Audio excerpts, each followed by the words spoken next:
Good morning. Today, this particular animation which I am showing you at the start of my class is a supplementary animation provided as a CD with the Russell iGenetic books. So this animation is from Russell iGenetics, and this is an animation where you'll be seeing how basic RNA synthesis mechanism occurs. We had initially discussed about the process by which RNA polymerase recognizes one of the template strand of DNA and thereby transcribes the information actually present in the non-template strand. So let's see this. Just a second, can you hear the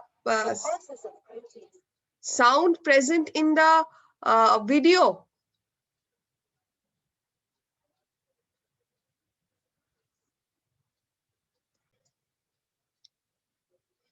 So since the video sound is not, let me start. Okay. So let's start from here that we know this information. This information is now known to us. From a segment of DNA, now RNA is coded, and from that RNA, the information is decoded into a polypeptide. So this is basically the principle of central dogma. So this is where they are showing the direction of transcription.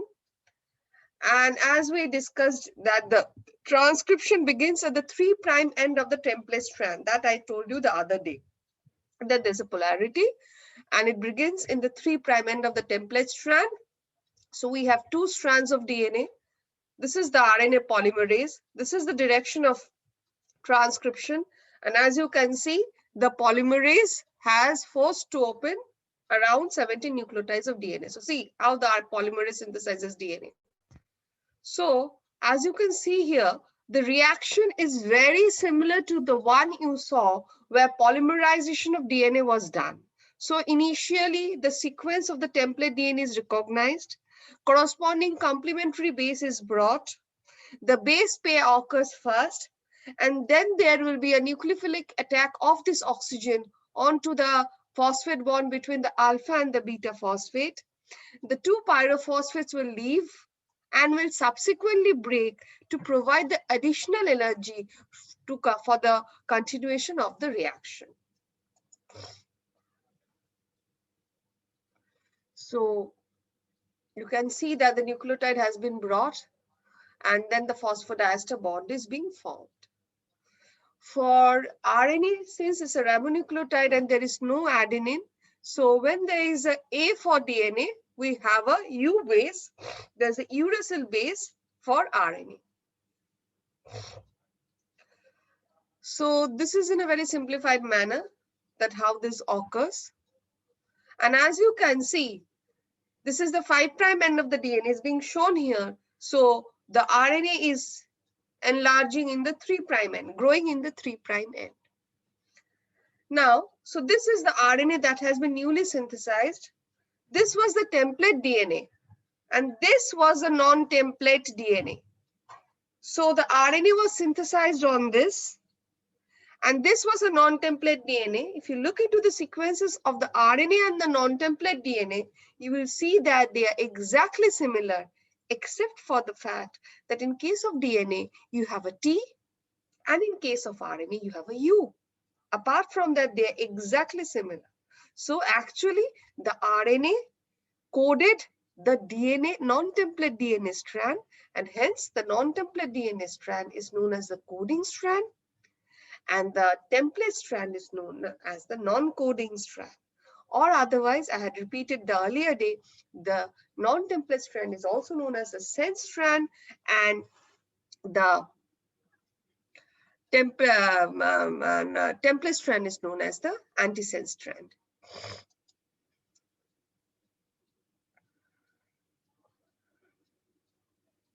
So that's the difference only between the coding strand and the RNA. So now we will. So we just now saw that how the RNA polymerase makes the RNA chain grow on the template strand. Now this is the overview of the concept of transcription, where the polymerase, this is a transcription unit which we discussed the other day, We have a promoter element. We have a segment of DNA with the information of which is to be coded into the mRNA. And we have a terminator element. The polymerase, as you can see, sits on the promoter, causes the opening of the DNA of around 17 nucleotides from in the coding region. It actually opens up the promoter region first and then starts opening up the coding region. And if you look into the structure, this is DNA in a double-stranded form. But when the RNA polymerase sits, you can see the DNA has opened up partially for around a stretch of 17 nucleotides. So this is known as open complex. And the RNA polymerase sits, and the RNA polymerase transcribes the DNA, finally leaving the DNA after it enters it transcribes the terminator region. So if we think of this whole machinery, it can be divided into three basic steps. The initiation process, where the RNA polymerase recognizes the DNA, binds with the DNA, brings about opening of the DNA, that it converts the DNA into an open complex, where it opens the DNA for around about 17 nucleotides. Once the DNA is open and the RNA polymerase is positioned perfectly on the DNA, it starts synthesizing the ribonucleotides one after another. So then we enter the phase of elongation. The moment we enter the phase of elongation, the RNA polymerase then, without any further hiccups, goes on continuing transcribing the entire length of the DNA to be coded. And then it enters the terminator element. There also, as I had said earlier, that it codes the information present in the terminator region, and finally actually gets terminated from the after coding the information. That particular information on the mRNA helps in opening of the polymerase from the DNA itself. So that part is the termination. So when we think about transcription machinery, it has three defined parts: initiation, followed by elongation, followed by termination. If we look into the traditional RNAs that perform a part of the central dogma pathway, then there are four major types of RNA. The messenger RNA that encodes the amino acid sequence of a polypeptide, the transfer RNA that brings amino acid to ribosome during translation, the ribosomal RNA that combines with proteins to form a ribosome and the catalyst of translation. And we have a small nuclear RNA that plays an important role in processing of eukaryotic mRNA.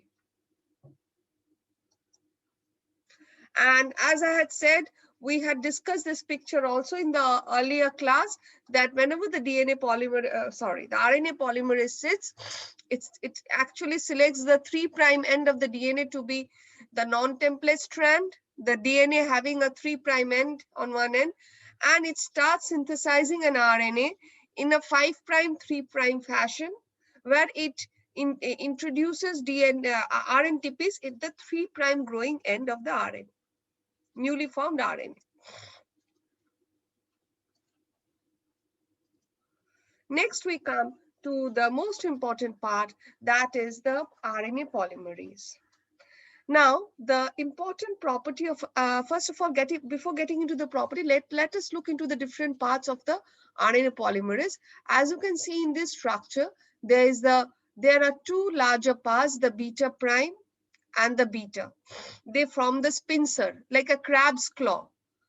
And there is the alpha subunit. So the RNA polymerase is actually an enzyme which consists of two alpha subunit, one each of beta prime subunit, and one omega subunit.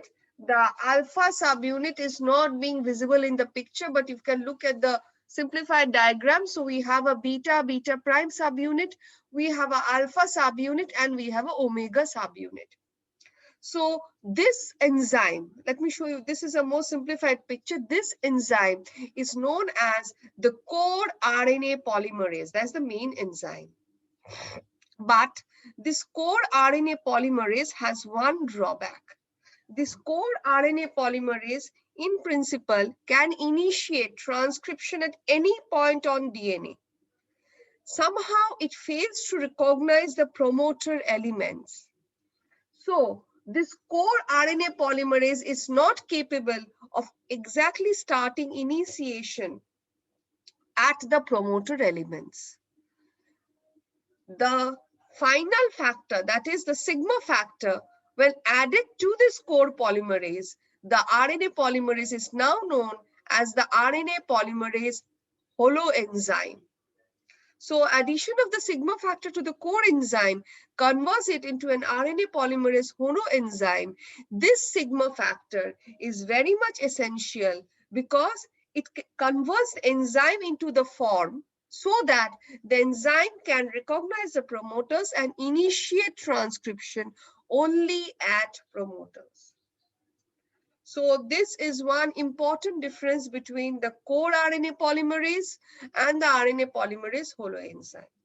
For our class, we'll restrict ourselves to this concept that the RNA polymerase is made up of 5 subunits, beta, beta prime, basically 3 subunits, beta, beta prime, 2 alpha subunits, and 1 omega subunit, which forms the core RNA polymerase. It is this core RNA polymerase cannot initiate transcription at promoter elements.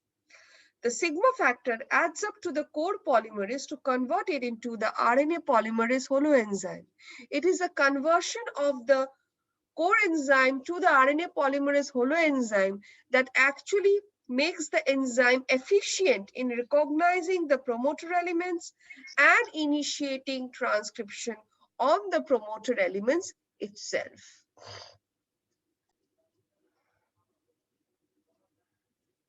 Now, let's move on to the, just a second, this got hacked. So if we look into the basic picture as to how many eukaryotic polymerases are present, in eukaryotes, we have 3 categories of polymerases. 5 categories of polymerases. They are present, eukaryotic polymerases. Polymerase 4 and 5 are related to plants. Polymerase 1, 2, and 3 are related to all eukaryotes. We will restrict ourselves specifically to RNA polymerase 2 because RNA polymerase 2 is essential for synthesizing the pre-mRNA or the primary transcript in case of eukaryotes. In case of prokaryotes, there is one common polymerase. So for prokaryotes, we'll be studying the RNA polymerase. For eukaryotes, we will be concentrating on the RNA pol 2, nothing else. So as you can see, this is a picture that has been shown constantly from the initiate, that the polymerase sits, the polymerase opens up the DNA, selects the 3' end of the DNA as the template strand and starts synthesizing an mRNA. This is a growing chain of the mRNA in a 5', 3' direction. And this is once more a repetition of the transcription unit because we are now entering into the area of promoters. So when we think of a transcription unit or a gene, it consists of a promoter element, it consists of an RNA coding region, and it consists of a terminator element. Point to be noted is that the promoter element is never copied into the RNA transcript or the primary transcript, but the information of the terminator element is copied into the primary transcript. And you can see from the transcription start site, we are seeing that the RNA molecule has been coded. So the promoter element, now you see the direction, there is a word written upstream and downstream. What does this mean? The moment we think of a transcription start site, the moment we think of a transcription start site, you can see that the RNA is being synthesized in this direction. So this is the starting point of our synthesis of RNA, right? Any sequences of DNA ahead of this start point on the opposite side. So this is the direction of our transcription, as you see. So any sequences present on the 5' end of the DNA preceding the transcription start site are known as upstream elements. So all the elements preceding the transcription start site are known as upstream elements. Why am I using the elements? The word elements is used here that when we talk about sequences on DNA which have a definite function, some sequences on DNA have some definite function. So we call them as elements. That is a normal connotation we use in molecular biology. So any sequences of DNA preceding the transcription start site. So this is our transcription start site. Anything preceding that. So before that, these sequences or elements are known as upstream elements, and anything following the direction of transcription, after the direction of transcription, are known as downstream element. So promoter sequences fall under upstream element and terminator sequences fall under downstream element. So keep this in mind that when we talk about promoters, promoters are always upstream element and the terminator elements or the terminator region is downstream. So again, once more summarizing just now what I said. So this is +1 transcription start site. This is the RNA coding sequence. As you can see, the direction of the transcribing RNA molecule. This is the terminator region. This is the upstream of a gene, and this is downstream of a gene. And as you can see, this will be the template strand. So the direction of the template strand is 3', 5'. So the RNA will be synthesizing in a 5', 3' direction. Now we come to the most important part which we have been studying and we have been hearing from the past 2 classes are the promoter elements. Now, as I said, that these sequences are generally found upstream of the first base pair at which transcription starts. So let us assume in this particular picture that this is where the transcription is starting. As you can see, the mRNA synthesis has started from here. So any sequences preceding that is a upstream sequence. And if we look into the upstream sequence of the bacterial promoters, there are 2 sequences that deserves very, very special mention. The first sequence, as you can see, as you can read it, is the 5', 3' TTG ACA. This is a consensus sequence.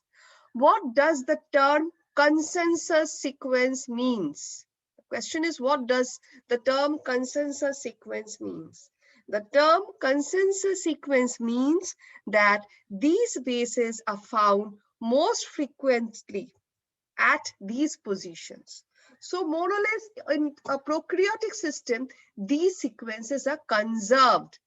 They are found, they are similar in nature, and they are found, these sequences are commonly found in almost all prokaryotic system.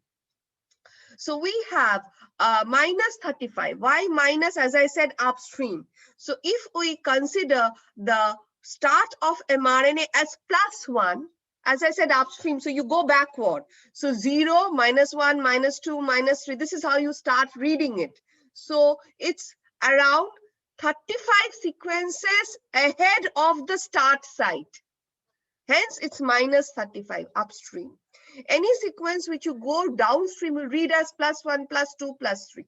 So that is the understanding of the symbol, why the minus symbol has been used. Now, as I said, so we have a 35 at the -35 sequence. So that is, we move from the start site to 35 bases upstream and we observe this sequence TTG ACA, which is known as the -35 box. And then we have another very important sequence, which is known as -10, as you can see, which is 10 base pairs upstream from the +1 base pair at which transcription starts. This particular sequence, as you can see, reads as TATAAT. Okay, remember this sequence is a prokaryotic sequence and don't mistake it for Tata box. This sequence is not known as Tata box because many students mistake this sequence for Tata box. Tata box sequence is found in eukaryotic promoters. Even though the sequence reads as TATA, And the Tata box also reads at TA, TA. It starts with TA, TA. But don't mistake this for Tata box. This sequence, as you can see, reads from 5' to 3', TA, TA, AT. This consensus sequence, the -10 box, was initially called the Pribnow box, after the scientist David Pribnow, who first discovered it. And as I said, the sequence reads TA, TA, AT, 5' to 3'. So when we are having this basic concept that prokaryotic promoter region has two main elements, the -35 sequence and the -10 sequence. And we are now thorough with that. This -10 sequence was initially called the Pribnow box after David Pribnow. Now what happens? What happens is that, look at this picture. See, the RNA polymerase, as I said, the core enzyme cannot recognize the promoter element. It requires the sigma factor, and when it converts into an holoenzyme, the sigma factor helps in recognizing the promoter element. So if you concentrate into this picture, we are having the -35 region here and the -10 region here. Now this telephone-like structure is the sigma factor, and this orange color part is the main core polymerase. So as you can see here that the holoenzyme first binds with the -35 sequence loosely. So it contacts with the -35 region loosely. When it contacts with the -35 region loosely, the DNA double strand has not yet opened up. See, the enzyme has made its first contact with the -35 region, but you can see that the DNA double helical structure is still existing. The DNA has not opened up. In this condition, the promoter is known as closed promoter complex. Okay, now what happens? This enzyme now gradually associates with itself with the -10 region. The moment the enzyme associates with the -10 region, untwisting of the DNA double helix occur. And this complex, where the DNA double helix has untwisted and has separated for around 14 to 17 base pairs, this is now known as open promoter complex. Now, once we get an open promoter complex, you can see the two strands have separated and we have obtained the template strand, and the polymerase now aligns itself properly. The sigma factor plays a key role by, as you can see, by contacting directly with the -35 as well as the -10 sequences. Once the polymerase has been strongly bound to the -10 box, it is oriented properly. And at this region, the polymerase is now contacting about 75 base pairs of DNA from -55 to +20. Understand the length of the DNA. So the polymerase here is now contacting about 75 base pairs of DNA, which includes sequences from -55. So the total promoter region to +20. +20 means the portion of the double template DNA it will now be able to synthesize. And now when the positioning has been properly done, the enzyme then moves along the template strand, synthesizing the newly nascent RNA from +1. So this is, as you can see, this was the portion where the coding region of the DNA is starting, and you can see the polymerase is now moving forward and the RNA molecule is being synthesized. As I said, the first 10 or so ribonucleotide addition is rather an insufficient process. And initially at this stage, the transcript often releases shorter transcripts Once the enzyme is able to synthesize more than 10 base pairs, it is said to have escaped the promoter. Once the enzyme escapes the promoter region, the sigma factor also opens up, and now the core enzyme enters into the phase where initiation is complete and elongation starts. So this is the sequence of the events that takes place during initiation.